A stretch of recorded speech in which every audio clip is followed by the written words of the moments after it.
बघा, सगळे संचालक आणि आम्ही निवडून आल्यापासून सातत्यानं विषय पत्रिकेमधील जे प्रोसिडिंगचं हे आहे का ते प्रोसिडिंग आम्हाला दाखवा, काय केले काय नाही, हे काही मिळत नव्हतं. मलाही मिळेना, नंतर सत्तेमध्ये ज्यांनी त्यांना सभापती केलं त्यांनाही मिळेना.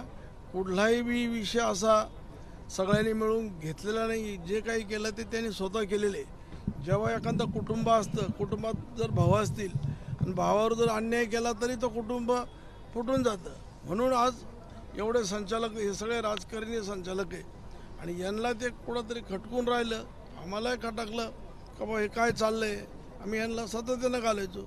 मग शेवटी यांनाही पण ते अन्याय अत्याचाराचीच वागणूक द्यायला लागले. इथं शेतकऱ्यासाठी कुठलीही सुविधा नाही आहे. मागं मी असताना 31 महिने मी सभापती राहिलो, पण तेवढ्या पिरियडमध्ये शेतकऱ्यांना न्याय दिला, सगळ्यांना न्याय द्यायचा प्रयत्न, व्यापाऱ्यांना दिला. त्याच्यानंतर मी तिथे 25 कोटीच्या एफ डी करून ठेवल्या होत्या.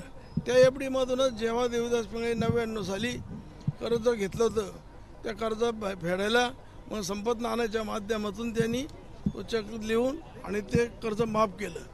म्हणजे ह्या पद्धतीने जर कामकाज चाललं तर अन्यायानं ही स्वतःची मालकीची मार्केट कमिटी अशा पद्धतीनं ते वावरत होते, वागत होते. त्यामुळं सगळ्यांचाच संताप त्याच्याविरुद्ध व्यक्त झाला का बा आपण एवढा 4 तालुक्यातून निवडून आलेले आणि इथं जर आपल्याला लोकांना काय न्याय देता येत नसेल तर मग काय गरज येते संचालक पदाची. हे ते न्याय देत नसेल मग हे सगळ्यांनी ठरवलं आणि त्या माध्यमातून हा अविश्वास ठराव दाखल करण्याची पाळी आली.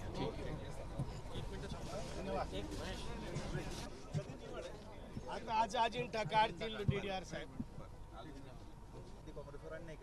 असं मी राष्ट्रवादीमध्ये आहे. राष्ट्रवादीचा मी आता सदस्य झालेलो आहे आणि राष्ट्रवादीचा जर तसं असतं तर मला अजितदादांचा फोन आला असता का तुम्ही या बाजूला जाऊ नका.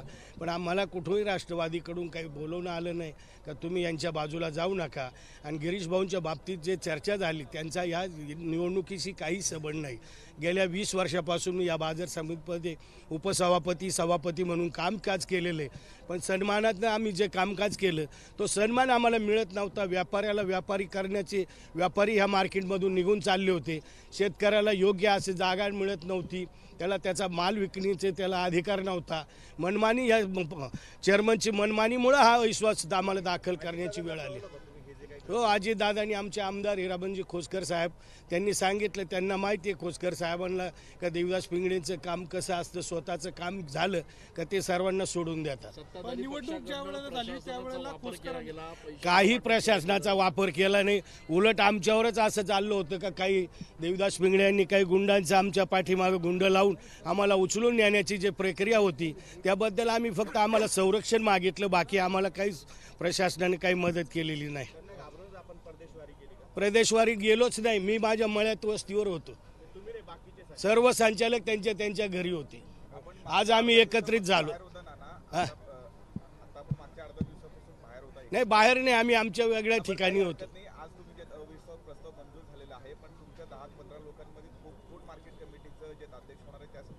नाही, तो काही चर्चा नाही आहे. आमच्या जे आम्ही एकत्र निर्णय घेऊ त्या दिवशी तो चेअरमन होऊन जाईल. योग्य तो चेअरमन देण्यात येईल एवढी आमदार गाय देतो. माननीय जिल्हाधिकारी साहेब यांच्याकडे चेअरमन देवदासजी पिंगळे यांच्यावर आम्ही अविश्वास दाखल केला होता 15 संचालकांनी 18 पैकी. त्या विषयावर आज चर्चा करण्यासाठी आम्हाला 11 वाजता मीटिंग बोलवली होती. काय झालं मीटिंगमध्ये नेमकं चर्चा झाली? त्या मीटिंगमध्ये चर्चा झाली. निर्णय काय झाला, ठरलं का? निर्णय असा झाला का सभापतीवरचा अविश्वास ठराव मंजूर झाला. 15-0नी तो अविश्वास ठराव मंजूर झालेला आहे. नवीन आता DDR साहेब त्याचं अजिंठा काढतील, नवीन सभापतीची निवड होईल त्यावेळेस योग्य.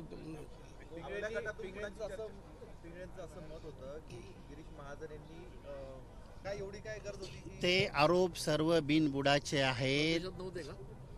बिनबुडाचे आरोप आहेत. आम्ही अज्ञातस्थळी होतो. प्रत्येकाचा संपर्क होऊ शकत नव्हता. कसं राहतं, प्रत्येकाला थोडंसं इमोशनल अटॅचमेंट करून काहीतरी हे करत. नाही, अज्ञात स्थळी जायचा विषय एक आम्ही आमचा ग्रुप टिकवायचा होता आणि असे 10 दिवस आम्हाला इथं वोटिंगला यायचंच होतं. एक सुट्टीचं निमित्त घेऊन थोडंसं आम्ही एकोप्याने राहिलो. सर्वसामान्य शेतकऱ्यांच्या प्रतिनिधित्व करणारी तुमची संघटना आहे. हो, अशा वेळेला तुम्ही परदेशवारी करणं किंवा अज्ञातस्थळी फिरायला जाणं हे योग्य वाटतंय का?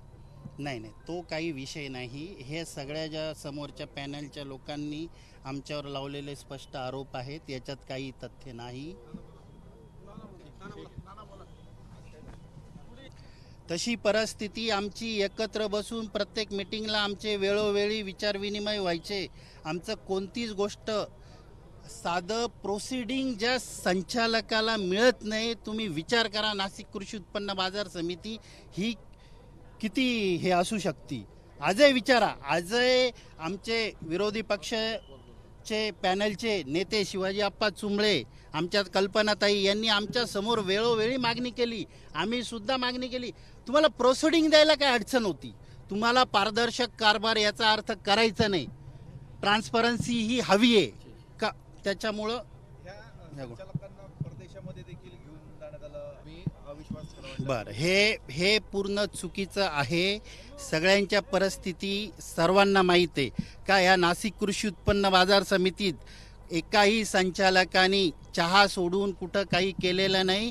आणि आम्ही शेतकऱ्याचे मुलं आहोत, इथं कष्ट करून आलेलो आहेत. 50-50 लाख घेऊन इथं बसलो नाही. आजही आमची कशामार्फत चौकशी करा, कोणत्याही आमच्या अपसंपदा नाही. पण सरकार ज्यांच्या तुम्हाला मदत करतेय, शासनाने सरकार एक वापरून या पद्धतीने बरं. अविश्वास आणला जातो असं आता महाजनांवरती आरोप आहे त्यांचं. गिरीश महाजनांची ताकद मिळाली म्हणून गिरीश भाऊंशी आमचे संबंध काही संचालकांचे, उदाहरणार्थ विनायक माळेकर यांचे संबंध आहेत. जिल्हा परिषदेच्या वेळेसही त्यांनी, मी अपक्ष म्हणून निवडून आलेलो होतो, त्याही वेळेस मी त्यांच्याच बरोबर होतो. आजही मी त्यांच्याच बरोबर राहणार. पण जे आरोप केले गिरीश भाऊंवर का सरकारी यंत्रणेचा वापर केला, संचालकांना फोन केले, कुंभमेळ्याच्या वर्क ऑर्डर 5-5 कोटीच्या कबूल केल्या, 50-50 लाखाचा आरोप आहे. हे 100% एकूण एक गोष्ट चुकीची आहे.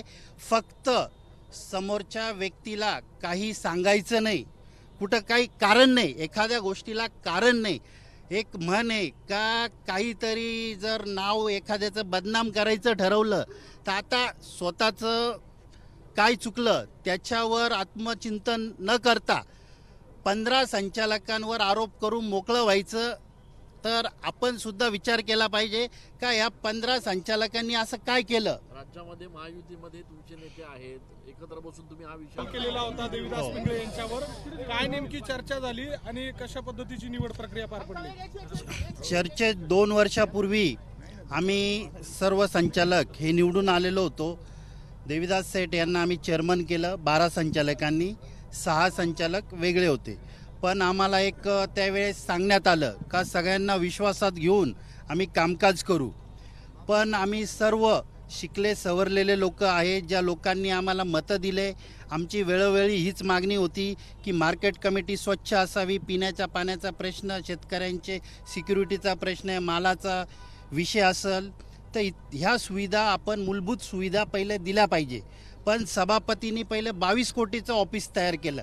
आमच्या कोणत्याही संचालकाला त्या 22 कोटीच्या ऑफिसमध्ये रहस्य नव्हतं. आणि आमचं हर्सुले बाजार समिती ट्रायबल एरियातली, तिथं 0 कोणतंच प्रकारे डेव्हलपमेंट नाही. पेटला साधा उपबाजार आहे, तिथंसुद्धा आम्हाला मार्केट कमिटीला जागा नाही. एक नाशिकला सुद्धा ज्या मूलभूत सुविधा पाहिजे, आज जवळजवळ 2,500 कोटीचा टर्नओव्हर आहे, पाहिजे तशा सुविधा.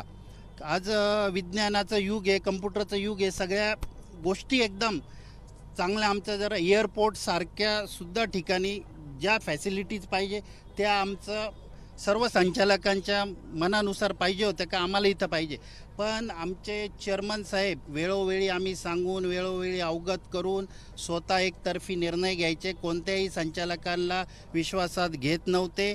मिटिंगला आलो का सह्या करायचे, चहा पाणी करायचं आणि आमचे जे भत्त्याचं पॅकेट असायचं. त्यांनी आरोप केलेले आहेत. 50-50 लाख एबीपी माझा, उघडा डोळे बघा नीट.